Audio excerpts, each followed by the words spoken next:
little discombobulated this morning. Good morning. Good morning. It's so good to see everybody. Welcome. Welcome, new members. We celebrate long-timers as we welcome you. And we renew the covenant between and among us this day. And so welcome to a new day, rife with beauty. Can you believe how beautiful the world is right now? Beauty and possibility. Welcome to those here and those who are in the online pews. We celebrate our wider circle in this new day. We celebrate our ability in this new day to embrace more souls within Unity Hall and way beyond. Welcome on this Mother's Day, this beautiful day in which we all have come up through the valley to find our way home. Welcome to All Souls, where all souls are welcome. You are joyfully, joyfully called to worship. I invite you to rise in body and or in spirit if you're here in the hall, to rise if you are at home as well. Why not? We will join our voices in singing the Fire of Commitment.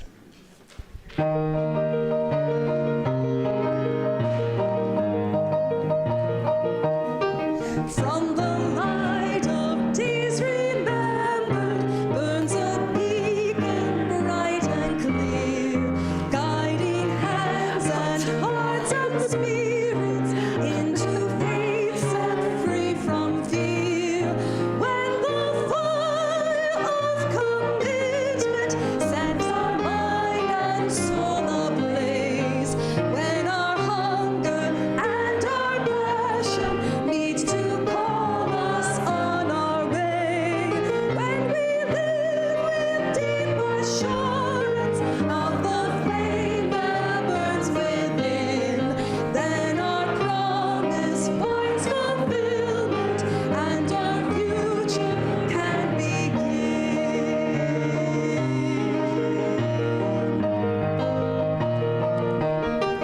From the stories of our living rings a song of brave and free, calling pilgrims still to witness to the life of liberty. When the fire of commitment sets our mind and soul ablaze, when our hunger and our passion meet to call us on our way, when we live with deep assurance of the flame that burns within, then our promise finds fulfillment and our future can begin.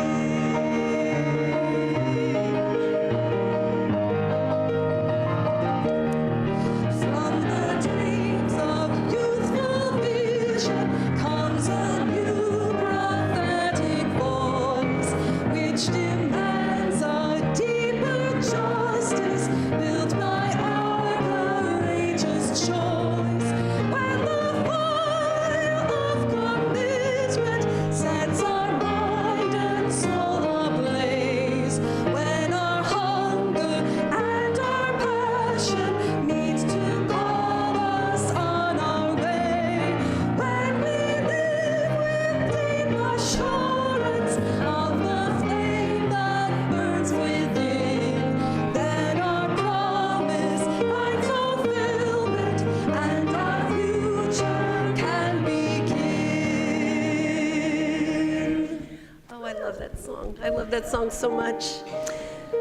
It is a song that helps us to leap from the springboard into New Member Sunday. And so I thank you in advance for your fire of commitment and all you bring to this moment. And what we bring to this moment is a sense of peace that we want to share among us. And so first, if you are here for the first time, I invite you to raise your hand so that we may welcome you if you're in the hall. If you're online, write your greetings in the chat. So here in the hall, I see some new people who are shy.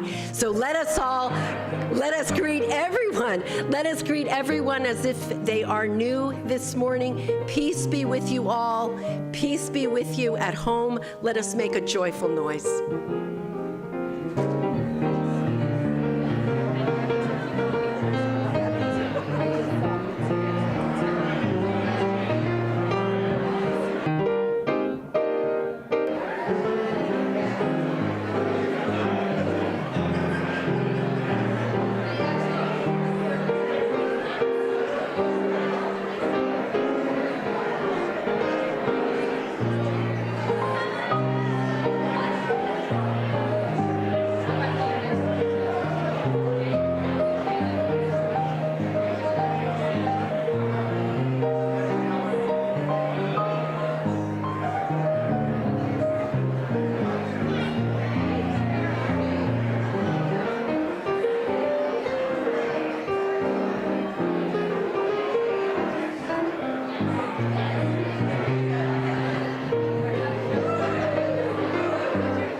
Oh, nice. We will begin by lighting our chalice, a symbol of Unitarian Universalism. It is a symbol whose heritage is deeply rooted in liberation and courage. And so we say these words as Lynn Tavermina lights the chalice. Blessed are those who yearn for deepening more than escape, who are not afraid to grow in spirit. Blessed are those who know that the work of the church is transformation, who have a vision of beloved community that transcends the present. That was written by John Burns, who served for a long while as the president of the Unitarian Universalist Association. A good man. And every week we light a peace candle so that we may hold this ember of hope in our hearts through the hour that we share. This was a rough week in our country. I recognize the irony of landing on this day, on Mother's Day, in the wake of a very disturbing Supreme Court leak. And so we, on this morning, light this candle that we may move through this challenging moment with courage and bravery, and that we may land in a place where parenthood is chosen and embraced, and otherwise those who are pregnant are treated with the respect they deserve. Amen. Amen. I'd like to invite the choir forward.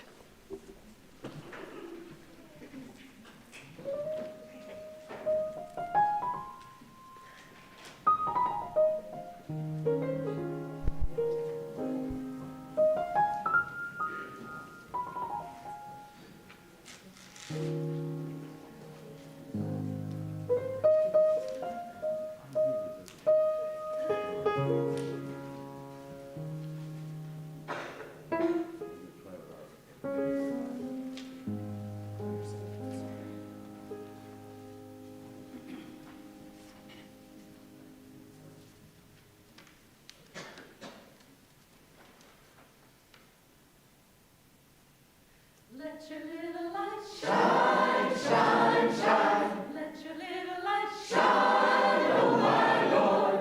There might be someone down in the valley trying to get home. So let your little light shine, shine, shine. Let your little light shine, oh my Lord. There might be someone down in the valley trying to get home.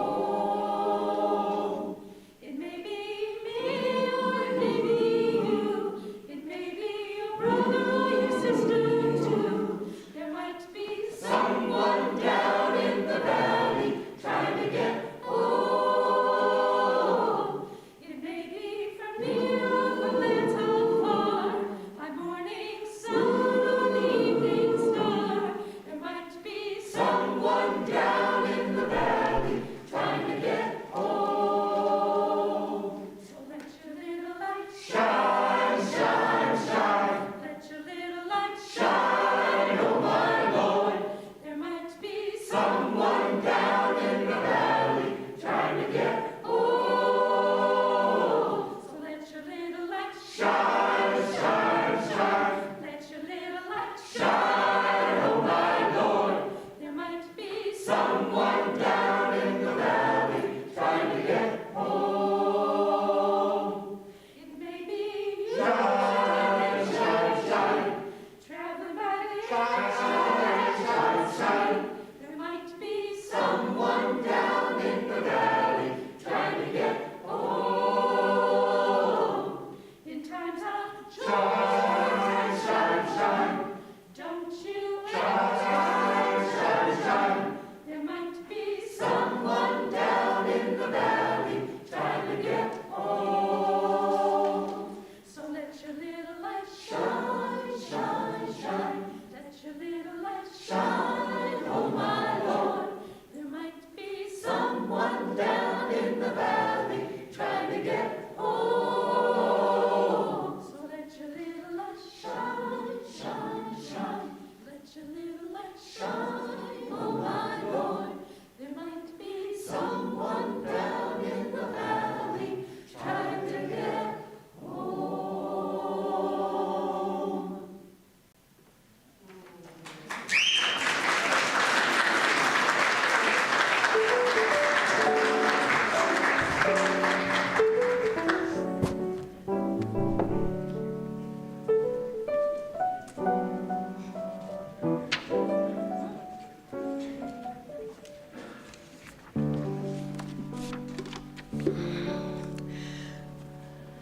Okay, good morning, everybody.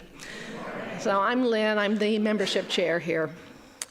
When the choir was preparing our anthem for today, I realized what a perfect choice it was for New Member Sunday. Each of us has a little light that we can shine for someone else. And at some point in our lives, each of us will find ourselves down in the valley, trying to get home. I've been a member at All Souls for 19 years, and I'm so glad that this little light of liberal religion was shining in southeastern Connecticut when we moved here. I'm also grateful that as membership chair, I can hold my lamp out to visitors and newcomers who find their way to All Souls. It's a privilege to sit in the circle with people seeking a new religious home, and I thank all of you, new members and old, who have shared your stories with me over the years. So don't ever let your lamp burn low. We are all down in the valley trying to get home. And we have 17 new members this May.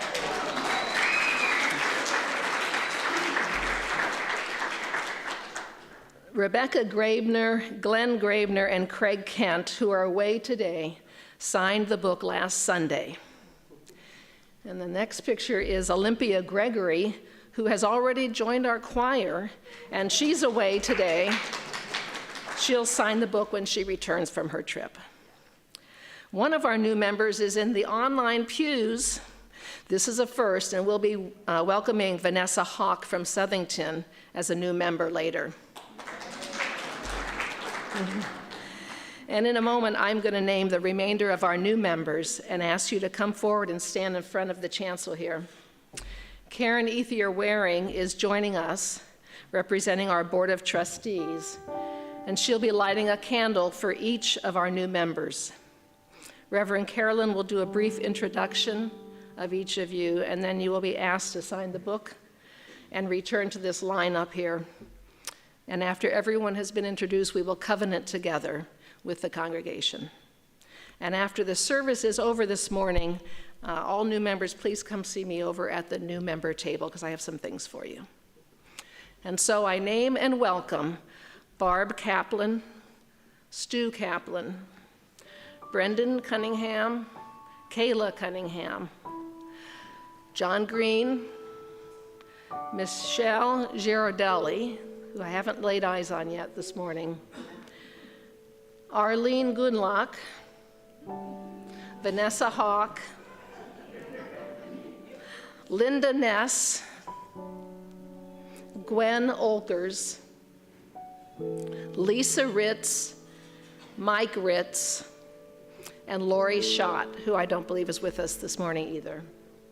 So welcome all.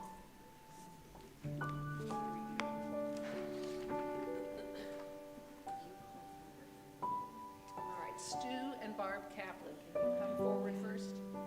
Over by Carolyn.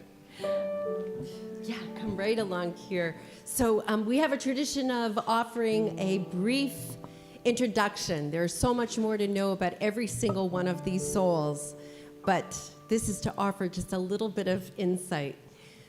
Sue and Barb began contacting us and communicating with us in August of 2020.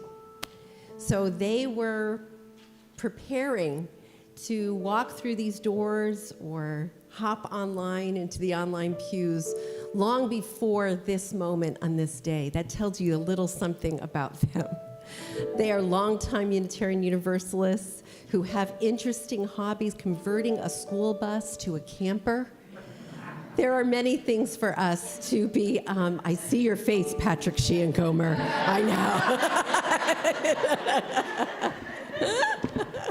It's so funny.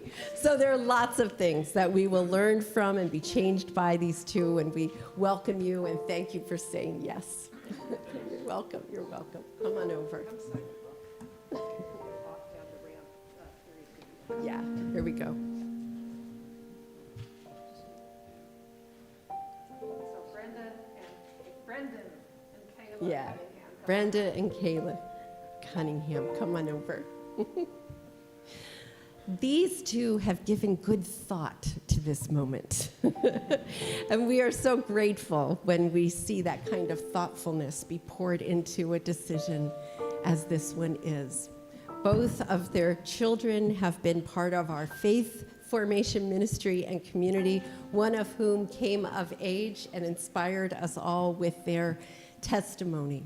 So these are parents who walk a long mile with their kids and hopefully will be walking a long mile with All Souls.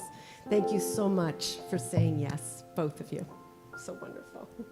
Come on around and Lynn will guide you. I forgot to say we usually do the gauntlet of hugs, but we are doing elbows, the gauntlet of elbows, so.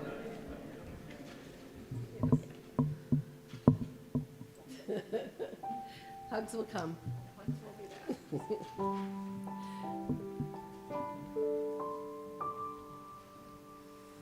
John Green. John Green, come on up.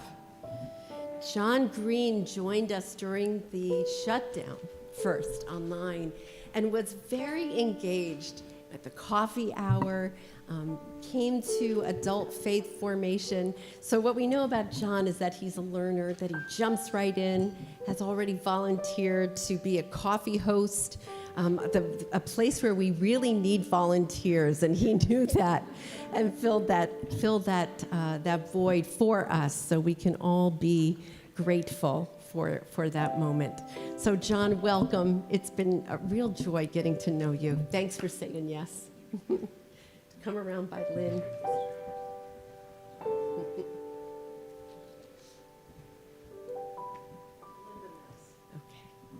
Linda Ness, come on up. Linda Ness came out of love and hopefully will remain through love. We are so grateful that Linda and Giselle found each other, and so grateful that Linda found All Souls through that new relationship. Linda has already jumped in and is part of our Green Sanctuary core organizing group, for which I'm so grateful. We're finally taking flight, and we are so looking forward to getting to know you more and be changed by your presence. Thank you for saying yes, Linda.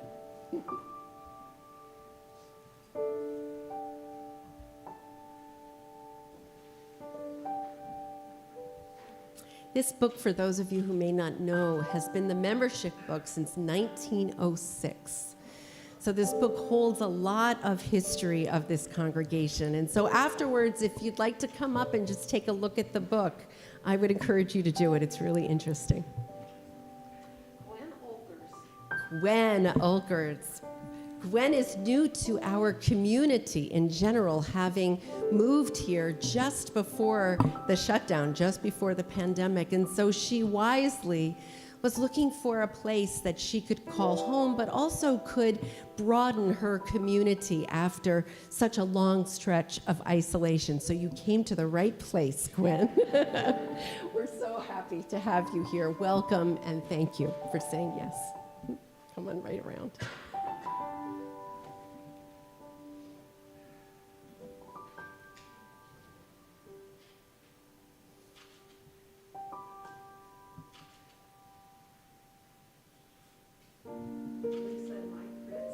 Lisa and Mike Ritz, come on up. I've already had so much fun with these two already. Mike and Lisa come with big history.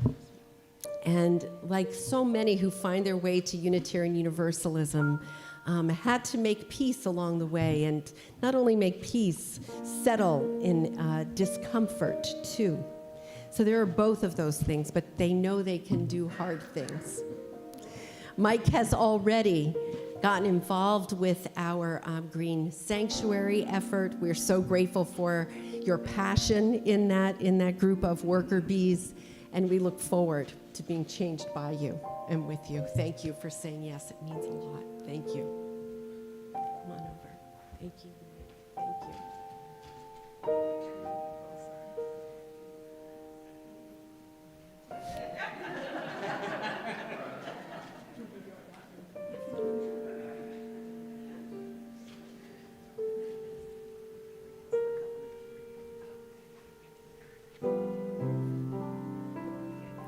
And let me welcome Arlene Gunlack to the chancel.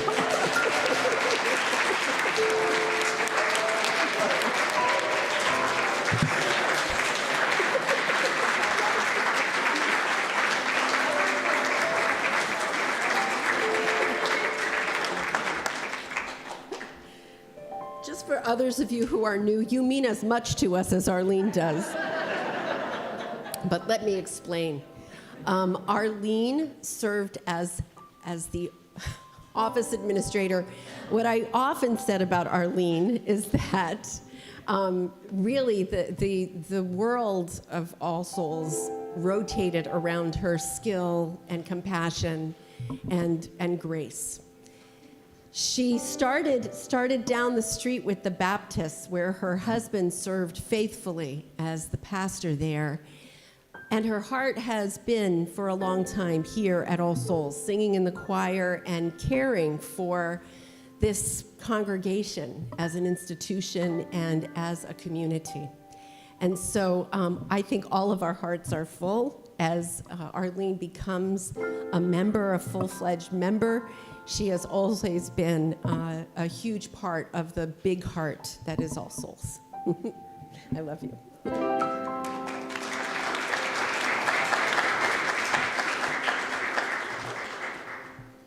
Perry and Arlene started at the same time, same day, back in 2004, back in 2003. So the three of us go way back, to say the least, to say the least.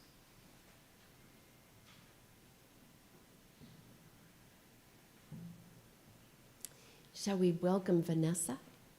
I think it's time to welcome Vanessa. Let's all turn around and wave to Vanessa. And Vanessa is online. She lives in Southington, so far away.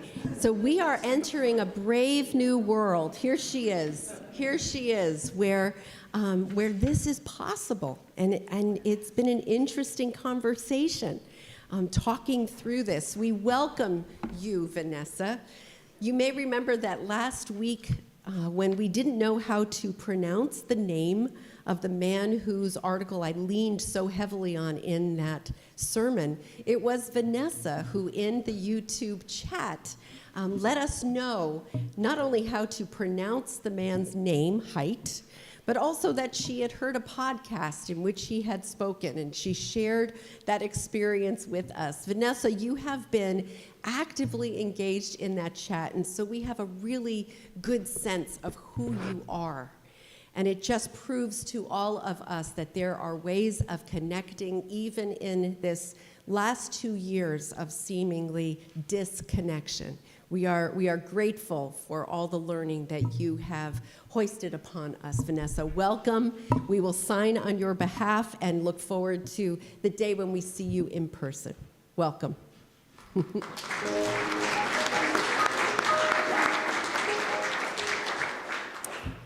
And I'd like to invite the new members to come on back this way. Also joining today is Lori Schott, who could not be here, and Michelle Girardelli, who we hope will catch up with us in the next week or 2 or 3.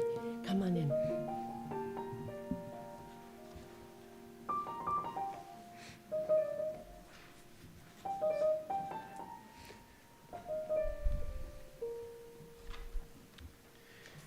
So as we discussed in our newcomers circle, we are a covenantal faith, treasuring relationships over ideologies. Our covenants with each other guide our faith journey as a community. Our fourth Unitarian Universalist principle speaks about a free and responsible search for truth and meaning. Our covenants ask us to enter into relationship freely and honor the responsibility that it takes to maintain our connections. It is with that in mind that we covenant with our new members. So I invite the congregation to stand in body or in spirit and join in the covenant. And we start with the congregation saying together, "We, the members of All Souls Unitarian Universalist Congregation, gratefully acknowledge your choice to join with us in our religious life." New members.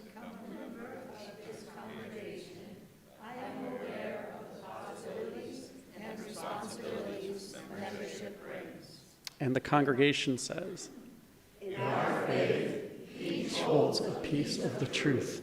Each has gifts to offer. We covenant to learn from and with you." I bring into this congregation my talents and shortcomings, my enthusiasms and my doubts. I covenant to learn from and with you.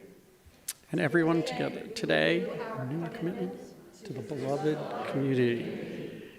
May the covenant of our liberal religious tradition shine as a beacon beyond these walls. May the truth we each hold in our hearts light the way, strong and loving congregation. May we faithfully engage in this great task here, new and longtime members and friends. And may the congregation say amen. Amen. And you may return to your seats. As members,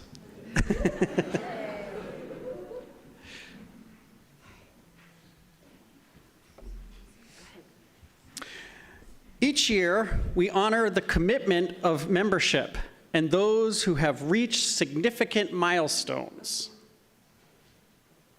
These anniversaries mark a long-term engagement with this faith community, for which we are grateful. So please, if we say your name, as we say your name, please stand if you are present.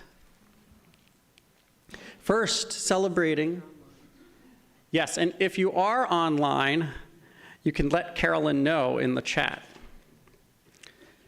Celebrating 10 years, and we know that she is in the online pews, is Elizabeth Bull. Yay. Carol Cassidy. Karen Gonzalez Rice and David Gonzalez Rice. Carol Irwin and John Irwin. Liz Spur and Dan Spur. Sean Martin and Tanique Martin, who I know are in the online pews.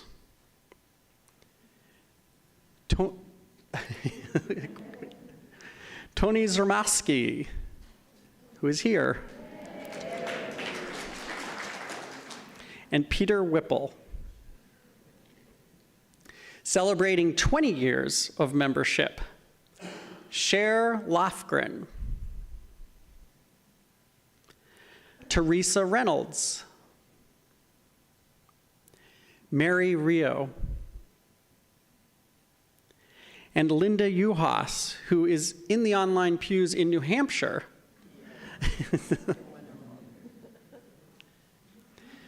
Celebrating 30 years, Jonathan Town.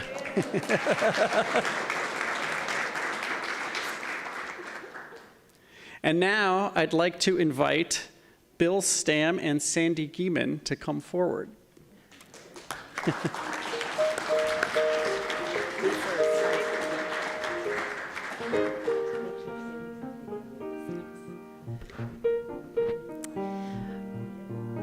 Bill Stam celebrates, you good? 50 years of membership this year.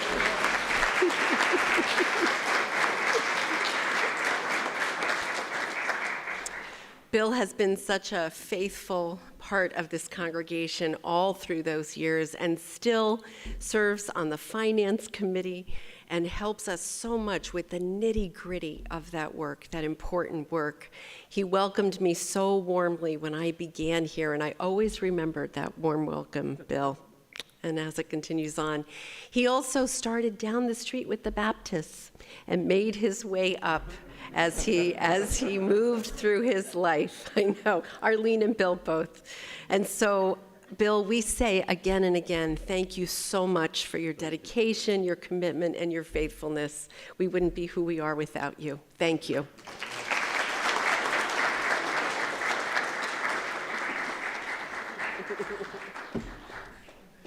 I'm bringing Sandy over here so I can talk about her up close.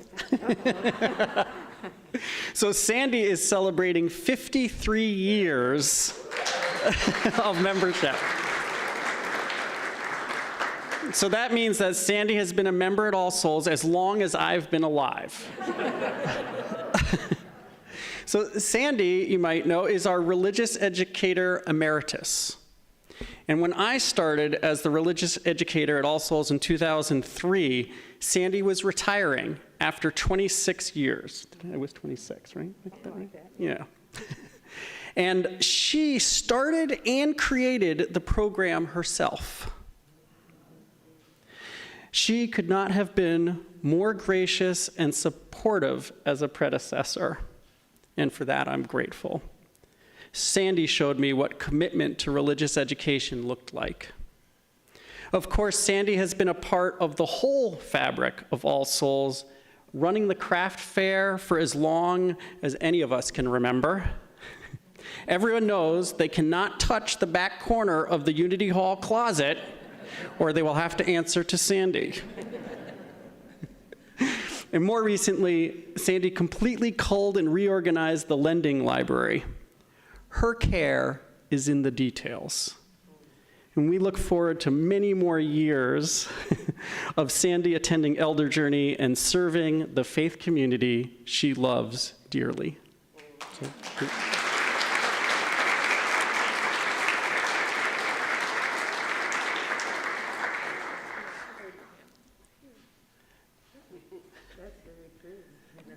From my garden.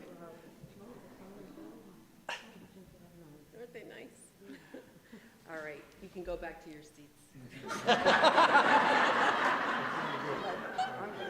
Yeah. You want to go down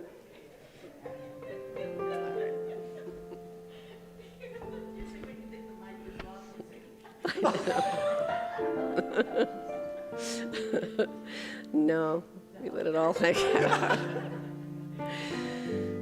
So there is a song that is often, it is bewildering to me, chosen for memorial services, Amazing Grace. And I think it is a much more fitting song for New Members Sunday because it is a song about transformation. It's a song about a man who was very engaged in transporting human beings into slavery and then found his way, saw the light, and changed.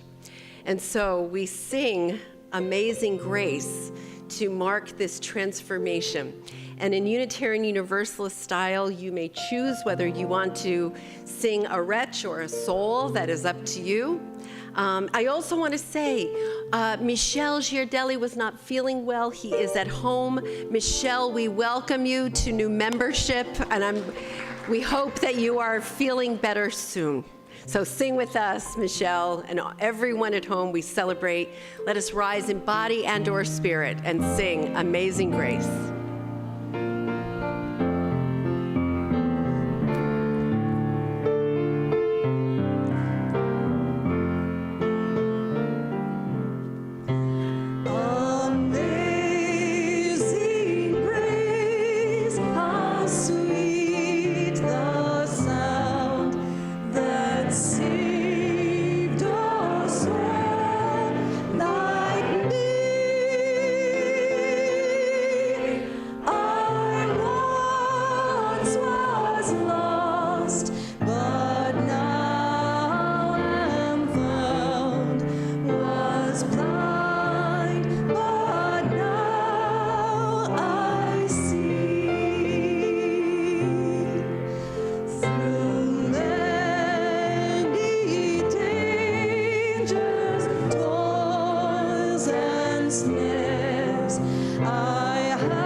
Amen. I invite you to be seated.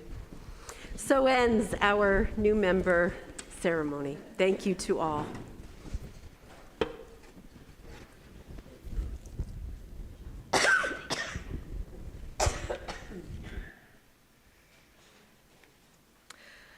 Our reading this morning is from G. Peter Fleck, The Blessings of Imperfection, reflections on the mystery of everyday life. Well, let's be frank and admit that the church has its aggravations. The eternal and oh so necessary concern about finances, the annually recurring problems of balancing a budget, of finding money for repainting the vestibule, repairing the boiler, and tuning the organ, the persistent shortage of tenors in the choir. Who wants it? Who needs it? The answer to this question is that we want it because we need it. The answer is that the church, and I am now speaking of the liberal church, in spite of its shortcomings, the imperfection that characterizes everything made by humans, is better, infinitely better than no church. Maybe I should not have said in spite of its shortcomings, but because of its shortcomings. For isn't it true that in our churches, in these communities of the Spirit, we have more resources than outside of our churches to accept each other's imperfections, to reconcile our differences, to forgive and be forgiven, to comfort and to be comforted, to love and to be loved? Isn't that what the church is all about? Because it is what life is all about. And so ends the reading. Thank you.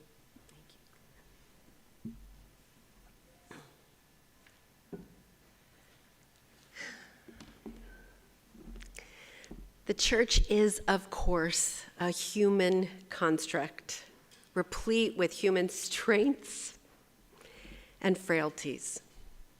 It buoys us up and it disappoints, yet it is precisely because of its shortcomings that we may claim the gifts that it brings: reconciliation, forgiveness, acceptance, comfort, and so much more. We talk a lot about community here at All Souls. We talk about our commitment to creating and sustaining beloved community, as Reverend Martin Luther King once said. We talk about the things we do to ensure that it is sustained and nurtured. We don't talk very much about the disillusionment part, however. And I suppose that we are like most systems that way. It could be argued that New Member Sunday may not be the most ideal service to consider some of the disappointments inherent of congregational life. But when else? Dietrich Bonhoeffer, Lutheran pastor, theologian, and German martyr executed by the Nazi regime, contemplated the disillusionment that comes with the territory. He wrote, "Only that fellowship which faces such disillusionment with all its unhappy and ugly aspects begins to be what it should be in God's sight, begins to grasp in faith the promise that is given to it. The sooner this shock of disillusionment comes to an individual and to a community, the better for both." So ends his quote. Bonhoeffer ruminates on the idealization of community, something he calls a human wish dream that is a hindrance to genuine community and must be banished, he says, if genuine community is to survive. These are strong words, especially when so many humans who make up congregations are conflict averse. Everything's supposed to be unicorns and rainbows, we think. Yet I don't think that his description as the shock of disillusionment is too strong.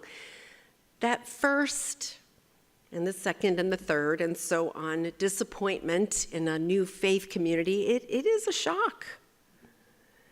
But especially the first one, But what happens in the aftermath of that shock is the real work of community, for it is the test of commitment and depth. It's the hard part, when we begin to grasp in faith the promise of congregational life. Many of you heard me say many times that church is where we practice who we really want to be. Implicit in that idea is the acceptance of change, that you join this congregation and that you stay knowing that you are going to change and keep on changing. That you join this congregation knowing that life will be different. I've spoken of the risks of membership, and change is one of them. But we assume that this change will be for the better because we are here to hold each other accountable and to a higher standard, to this effort of practicing who we really want to be. It is assumed that we're here precisely to change. But as we have especially learned in the past 2 years of living with and through a pandemic, change has its challenges, as if we needed reminding. Several of those who joined this morning have shared stories of the search for an appropriate fit between themselves and their faith tradition. And so we are grateful and humbled that All Souls has come to feel like home to all of you and that Unitarian Universalism resonates. You are now living in the honeymoon period that we all experience somewhere along the line. I have to say that I still say that I'm in the honeymoon period with All Souls, so it's not like the honeymoon period has to end, just to be clear. So let's all think back to our first experiences in a UU congregation. Perhaps you had what was my own experience, that amazing feeling that carries with it a sense of homecoming. It is time when everyone is going out of their way to make you feel welcome. Can it be true, you wonder? And then it happens. A fellow member of the congregation or the minister or a member of the staff does something that just rubs you the wrong way. Or you're hurt by another's deeds or words. And that's the test. How will you practice being who you really want to be in those circumstances? How you have been changed contributes to the way that you respond in that moment. Mark Stringer was the minister of our congregation in Des Moines. Now he's the president of the ACLU in Iowa. But he is a good friend of this congregation, and I really appreciate that he always said that the test of membership isn't signing the book. It's whether or not and how you come back after you've been pissed off the first time. That's when you really earn your wings. The Riverside Church in New York City has a long history of being understood as the bastion of liberal Christianity. The New York Times once referred to Riverside as the Vatican of mainline Protestantism. It's a heavy load. When years ago, the longtime pastor there, the Reverend James Forbes, announced his retirement, a search committee was charged with finding the new pastor. The New York Times commented on one of the challenges of the search. They wrote, "The problem for liberal churches is this. Americans have learned that they do not need churches for spirituality or social activism. They can find these alone in their yoga group, in a political involvement, and in a myriad of other places and institutions. Liberal churches and denominations have been losing members for decades," said the New York Times. So how do you replace a James Forbes, in other words? So it's true, many progressive liberal folks have left mainline Protestant churches, Unitarian Universalist churches, or resisted becoming involved because membership in a congregation is deemed unnecessary by many. We have all many times heard the spiritual but not religious identity. Perhaps some of us at some point have identified as such. Who needs a congregation when you are just as spiritually fed while taking a hike on Sunday morning? To which I once heard a wise man say, "I love hugging trees. The only problem is the tree doesn't hug me back."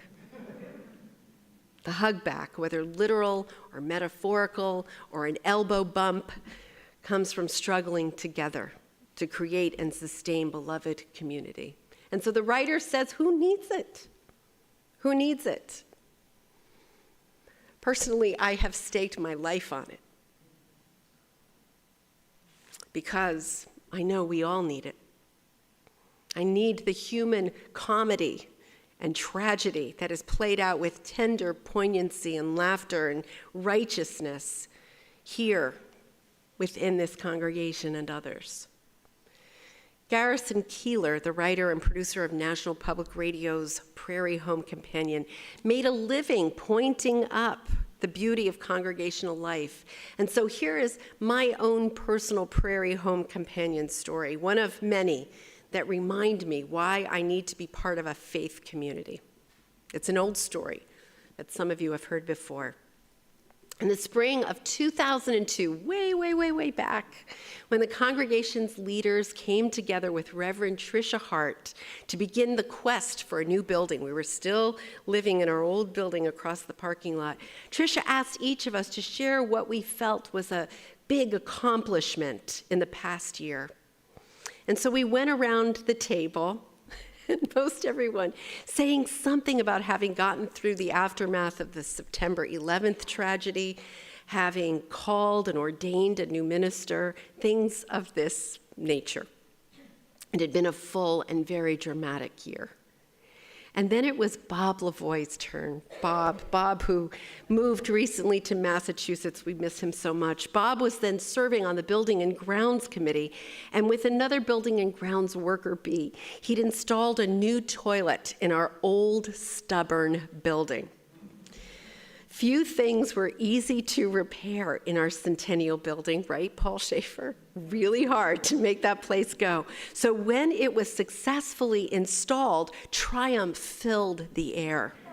So Bob's answer to Tricia's question was that his greatest sense of accomplishment came when he heard the toilet flush.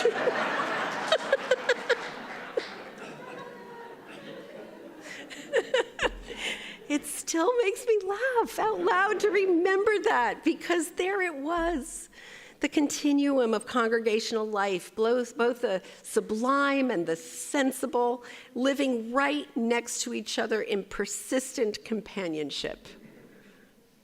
I love that. It makes for interesting and good days.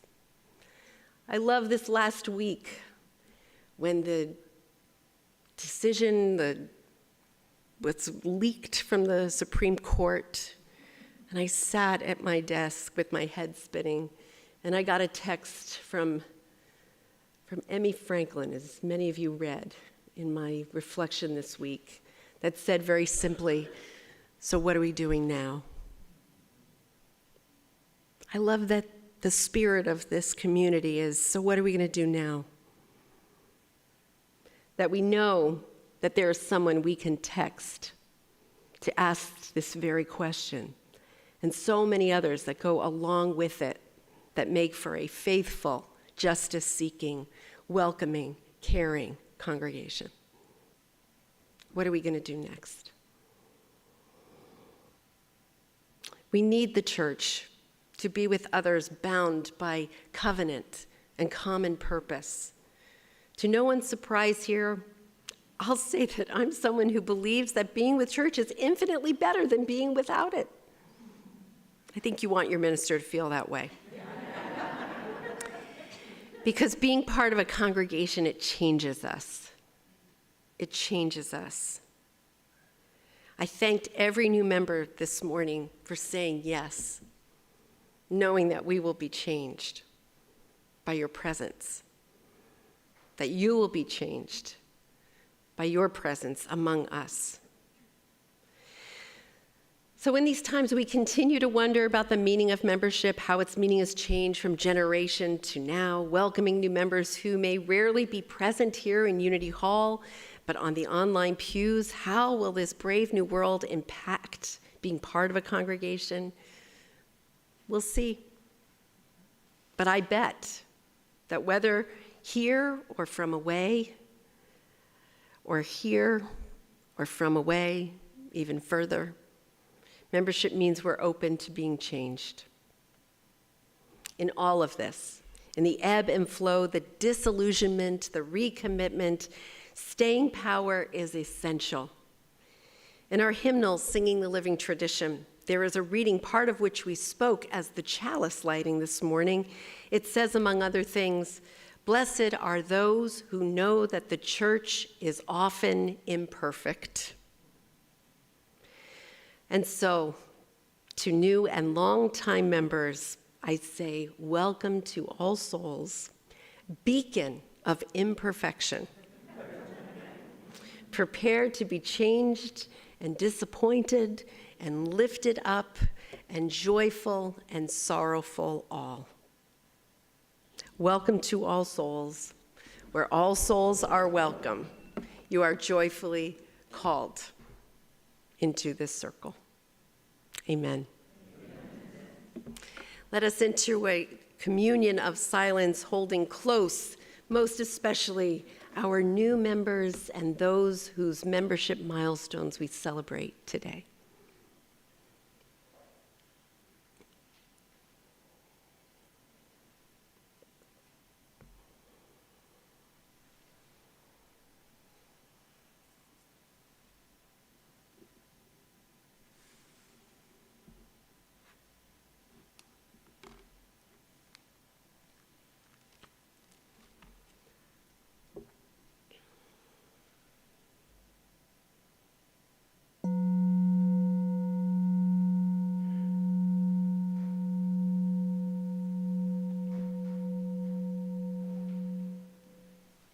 Catherine will lead us in Be Ours a Religion. If you'd like to read through with the music, it's number 1058 in Singing the Journey, the teal-colored hymnal. I invite you to rise in body and or in spirit.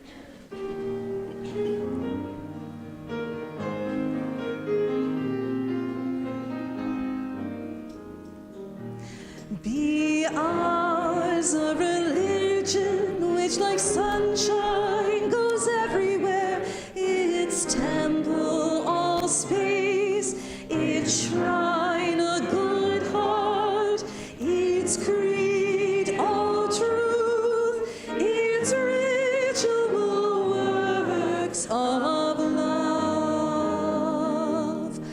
Be ours a religion which like sunshine goes everywhere, its temple all space, its shrine a good heart, its creed all truth, its ritual works of love.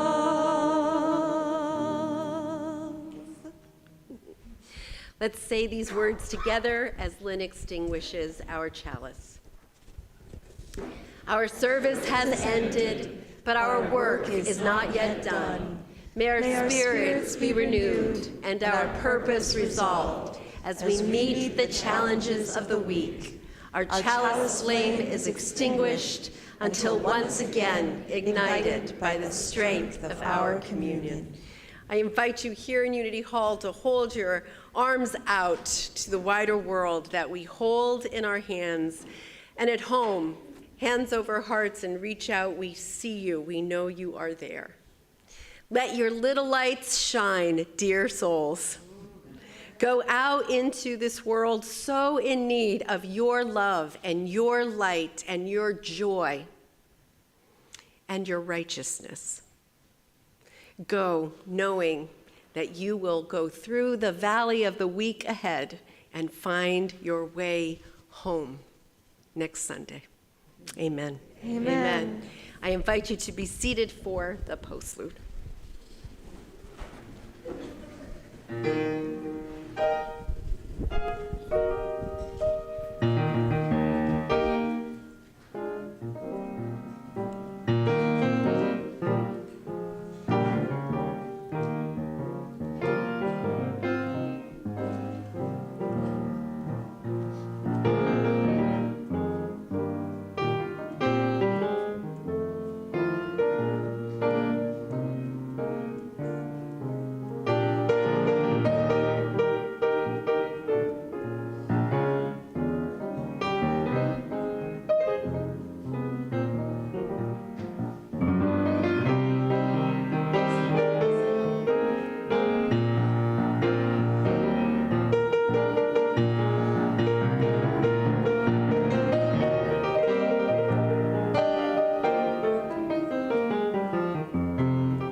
Thank you, Bill. Thank you, Bill. Okay, couple things for everyone to know. As ever, your financial support is deeply appreciated. Jonathan is at this entryway, and Paul here. Thank you. And online, you are welcome to give through Venmo and PayPal as well. So thank you for that. The annual meeting is on May 22nd. Our bylaws require that we announce that twice from the pulpit, so this is once. Though it will be live streamed, so those members who prefer to participate in the annual meeting from the live stream, you are welcome to do so, but if you'd like to vote, you need to do so by proxy. So there'll be a link to a proxy form in the weekly news this week. You can download it and then assign someone to vote for you. Is that clear what I just said to everybody? Okay. New members, don't forget to see Lynn at the table to pick up your gifts and surprises. I'm going to be away on retreat this next week upcoming, but I will let you know that All Souls is hosting a rally next Saturday for abortion rights. It will be held at 10 o'clock at Soldiers and Sailors Monument. And Claire Avento, who is here today, Claire, can you raise your hand? I don't see where you are. Claire Avento and Emmy Franklin will be co-lead organizers for this rally. If you are interested in helping, you can certainly see Claire afterwards. Otherwise, I hope you will be able to make your way to Soldiers and Sailors Monument again next Saturday at 10 o'clock. Go righteously, dear souls. Fare thee well to those of you in the online pews. See you next week. Oh, next week, my friend Tom Shade is preaching. He is so wonderful and funny and smart. And Karen Ethier Waring is serving as our liturgist. So see you here next Sunday.